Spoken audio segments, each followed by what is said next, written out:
नमस्कार मित्रों, उदय India digital में आप सबका स्वागत है। मैं हूं दीपक कुमार रथ। मित्रों, आप सबको मालूम है विश्व गुरु भारत ये जो एक रेगुलर कलम है हमारा, और मैं कोशिश करता हूं कि विश्व गुरु भारत के माध्यम से देश की गौरवमय इतिहास हो या देश की महापुरुष हो या देश का संत हो, उनके बारे में बताएं, जिसको आज हमारा युवा पीढ़ी जाने और समझे और उनकी इंस्पिरेशन में भारत को विश्व गुरु बनाने में आगे इसी लाइन पर काम करें। आज मित्रों हम लोग ये कोशिश करेंगे कि भारत की जो शिक्षा व्यवस्था है, जो एजुकेशन करिकुलम है, या जो गौरवमय इतिहास है जो आज हमारा बच्चे पढ़ते हैं, वो कितना सही है कितना गलत है बच्चों को तो नहीं मालूम है। लेकिन हाँ, जिन लोगों ने, जो एक्सपर्ट टीम्स ने या जो जिनकी लीडरशिप में ये बनी है, 47 के बाद आज 2023 में हमको ये पता चल रहा है कि आज हमारा जो बच्चा पढ़ रहा है उसमें कितना सटीक है कितना नहीं है, और हमारा बच्चों को क्या पढ़ना चाहिए क्या नहीं पढ़ना चाहिए। मित्रों, ये एक डिबेट ही बन गया है कि हमारा बच्चे क्या पढ़े, हमारा बच्चे क्या नहीं पढ़े। मित्रों, मैं आपको ये बता दूं कि शिक्षा किसी भी समाज और राष्ट्र की रीढ़ होती है। राष्ट्र और उसकी पीढ़ियों को पूरा भविष्य इसी पर ही निर्भर करता है।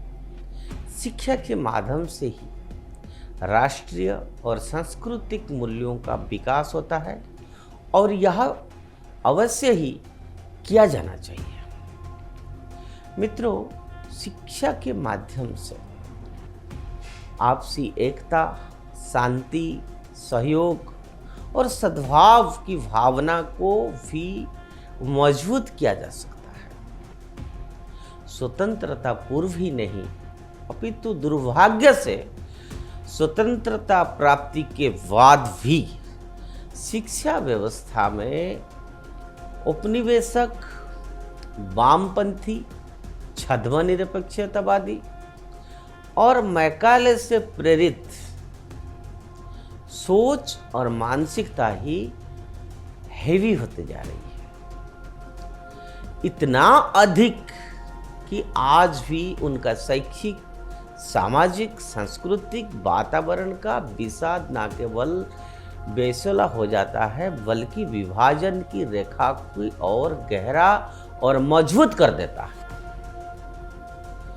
मित्रों, उन लोगों ने बड़े चतुराई और कुटिलता से देश की युवा पीढ़ी को उनकी जड़ों, परंपराओं, उच्च आदर्शों, जीवन मूल्य से अलग करने की साजिश और दुष्चक्र रचा गया है, और उसकी फलस्वरूप अतीत के प्रति हीन भावना, वर्तमान के प्रेरित क्रोध और असंतोष तथा भविष्य को लेकर शंका, अविश्वास और मति भ्रम आज के युवाओं की मुख्य प्रवृत्ति और पहचान बनते जा रहा है।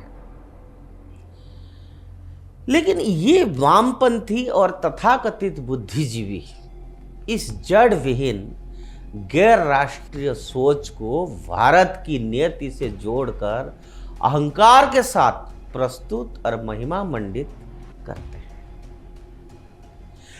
और ये बड़े आश्चर्य का विषय है कि एक और राष्ट्रीय एकता की दृष्टि से भक्ति केंद्रों, 12 ज्योतिर्लिंगों, 52वें शक्तिपीठों, कुंभ मेला आयोजनों, स्थापत्य, ऐतिहासिक सांस्कृतिक स्थलों महत्वपूर्ण घटनाओं, गौरवशाली भारतीय साम्राज्यों, सफल राजवंशों, उनकी कालक्रम, वंश वृक्षों, लोक कल्याणकारी कार्यों और उनकी अभूतपूर्व उपलब्धियों की घोर उपेक्षा की गई है। जबकि दूसरी ओर विदेशी आक्रमणकारियों जैसे गुलाम वंश, खिलजी वंश, तुगलक वंश, सैयद वंश, लोधी वंश, मुगल वंश, उनकी युद्ध विवरण, उनके द्वारा निर्मित कथित किले, मस्जिद, वास्तुकला, ये सारा चीजें जानते हुए भी कि ये आक्रमणकारी जिन देशों से आए थे उन देशों में उनके पूर्ववर्ती या उत्तराधिकारी शासकों के द्वारा निर्मित वास्तुकला का एक भी उत्कृष्ट और उल्लेखनीय नमूना नहीं है। फिर भी इन आक्रांताओं की प्रशंसा में, इनकी प्रशंसाओं में कोई कमी इन लोगों ने नहीं छोड़ी है और जिसको हमारा बच्चे आज पढ़ रहा है। और यह भी दुर्भाग्यपूर्ण है कि चोल, चालुक्य, पलाश, प्रतिहार, पल्लव, परमार, कलिंग, विजयनगर, मैसूर के उड़ियार जैसे सभी प्रभावशाली राज्यों और राजवंशों की चर्चा आधुनिक समय में मौर्य, गुप्त और मराठों जैसे कुछ अपवादों का छोड़कर हमारी पाठ्य पुस्तकों और एकेडमिक सिलेबस में लगभग बिल्कुल नगण्य हैं। जिस बात पे जोर देना चाहिए, जिस चीज को बच्चों को पढ़ना चाहिए वो नहीं है, लेकिन जो हमारा नहीं है और जो हमारा संस्कृति को बर्बाद किया है उनके बारे में, उनकी इतिहास, उनकी कला को हमारा बच्चे पढ़ रहे हैं। उनकी विषय में उनका इतिहास ज्यादा है लेकिन हमारा इतिहास कम है। मित्रों, यही नहीं, मैं आपको यह बता दूं कि इन विदेशी आक्रांताओं द्वारा किए गए अत्याचारों का जिक्र ना के बराबर है। मतलब बिल्कुल बहुत ही कम बताया गया है कि हमारा कितने मंदिर वो तोड़ दिए हैं, हमारा संस्कृति को कैसे बर्बाद कर दिए हैं, हमारा धर्म परिवर्तन में कैसे उन लोग लगे हुए हैं। ये सब बातें कुछ भी नहीं लिखा है। मित्रों, इस दर्द को पिछले 1000 सालों से बेरोक-टोक झेलने के लिए हिंदुओं ने क्या अपराध किए हैं ये हमारा समझ से बाहर है। यह पढ़कर किसी को दुख हो सकता है, लेकिन खून, हत्याओं और अपमान से लिखा गया असली इतिहास यही है। भारतीय उपमहाद्वीप, जिसमें पाकिस्तान, बांग्लादेश और अफगानिस्तान भी शामिल है, उसके युवा दिमागों को इतिहास पढ़ाया जा रहा है जिसके विपरीत सच्चाई और भयानक है। यदि सही इतिहास पढ़ाया जाए तो ये देश इन आक्रांतों की प्रशंसा करना बंद कर देंगे और अपनी समृद्ध विरासत पर गर्व करेंगे, जैसा कि इंडोनेशिया गणराज्य द्वारा किया जा रहा है। लेकिन क्यों नहीं हुआ ऐसा, इसकी जवाब कौन देगा? हमारे समृद्ध अतीत के बारे में जागरूकता का अभाव ही एकमात्र कारण है कि बामियान में बुद्ध की मूर्ति को तोड़ जाने से कोई हलचल नहीं होती।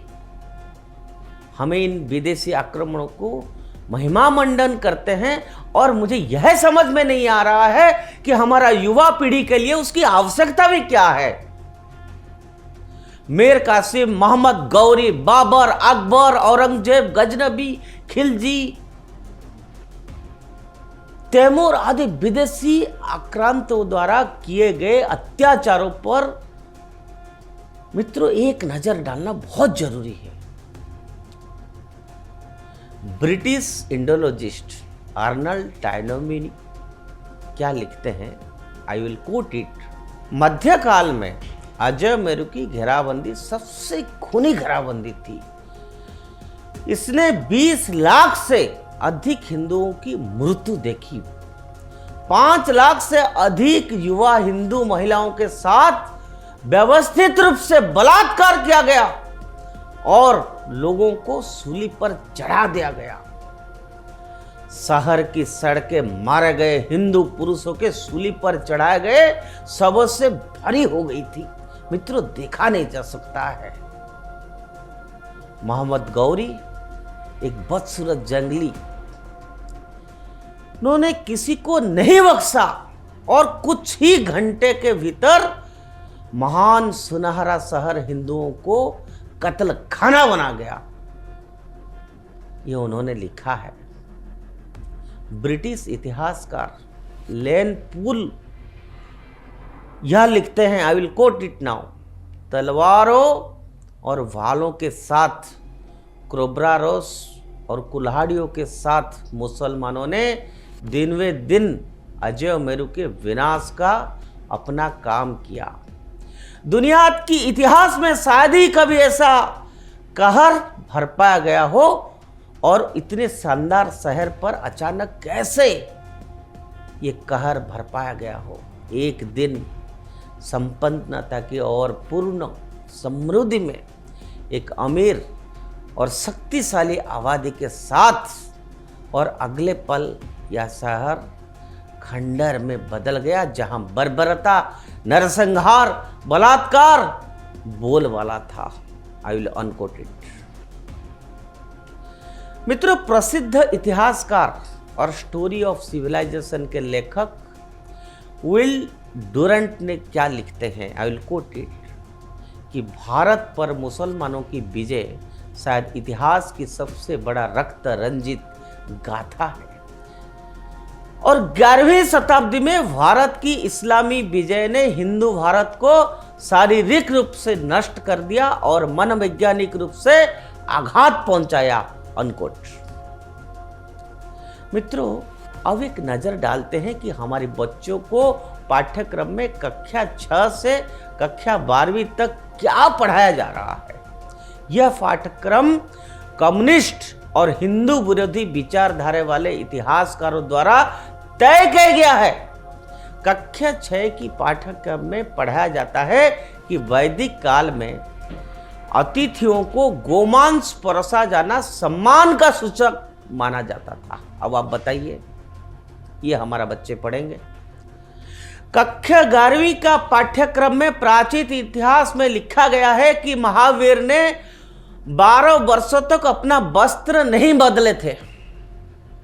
महावीर के निर्वाण के मिथिक कथा जैन संप्रदाय की प्राचीनता सिद्ध करने के लिए रची गई है। 400 वर्ष ईसा से पूर्व अयोध्या का अस्तित्व नहीं था। आप बताइए, ये हमारा बच्चों पढ़ रहे हैं। महाभारत और रामायण कल्पित है, ये भी हमारा बच्चे पढ़ेंगे। पृथ्वीराज चौहान मैदान छोड़कर भाग गए थे, ये हमारा बच्चे पढ़ेंगे। मुगल राजा औरंगजेब एक महान पीर थे, ये भी बच्चे पढ़ना चाहिए। मित्रों, कक्षा 12वें के पाठ्यक्रम में पढ़ाया जाता रहा है कि जाटों ने हिंदू, मुसलमान, गरीब, अमीर सभी को लूटा। हिंदू मंदिर नष्ट होने पर शाहजहां, औरंगजेब बादशाहों ने मंदिरों के निर्माण में सहायता की, अनुदान दिया, पुनर्निर्माण कराया। आप इसको कोई विश्वास कर सकता है? मित्रों, ये झूठ नहीं तो क्या है? ये सारे का सारा जो है गलत बात और बेहुदा इतिहास तथ्यों को मिटाकर, तोड़ मरोड़ कर बच्चों को पढ़ाने के लिए पाठ्यक्रम में रखा गया। और ये एक उनका जिसको कहते हैं ना नैरेटिव्स, ये उन लोगों के नैरेटिव्स था और ये तब से चल रहा था। अब जब इसको ठीक किया जा रहा है, अब इनको तकलीफ हो रहा है। मित्रों, यह अफसोस की बात है कि स्वतंत्र भारत में पहले शिक्षा मंत्रालय का नेतृत्व करने के लिए भारतीय संस्कृति में शिक्षित व्यक्तित्व नहीं मिला। स्वतंत्रता के पहले 30 वर्षों में भारत में 4 में से 3 शिक्षा मंत्री मुस्लिम थे, जिनका नाम है मौलाना अब्दुल कलाम आजाद, हुमायूं कबीर और MC छागला। पहले शिक्षा मंत्री ना तो भारत में पैदा हुए थे और ना ही औपचारिक शिक्षा प्राप्त की थी। ये बात आप सबको पता होगा।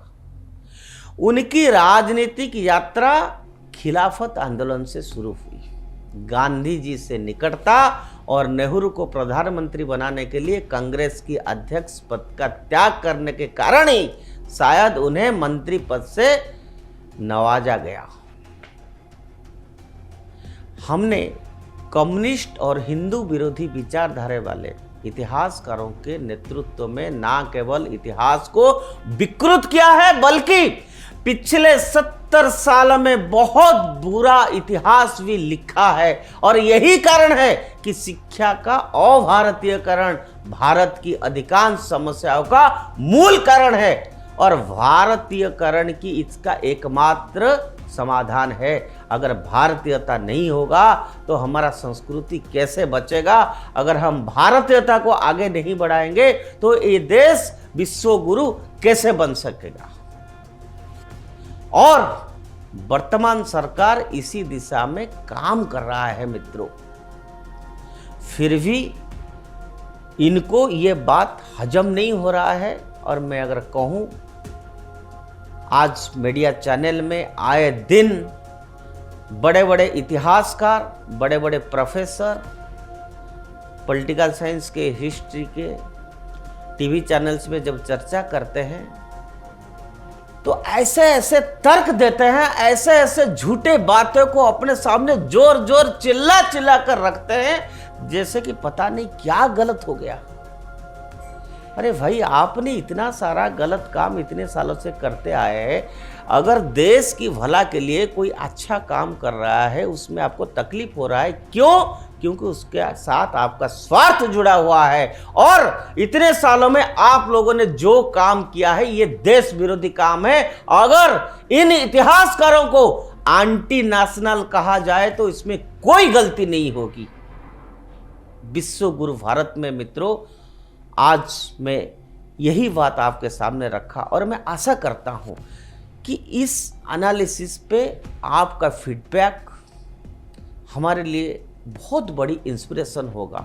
और इस तरह से देश से जुड़े हुए बातें सुनने के लिए आप लोग उदय इंडिया के साथ जरूर जुड़िए और अपडेट्स के लिए आप उदय इंडिया की बेल आइकन जरूर दबाइए। भारत माता की जय।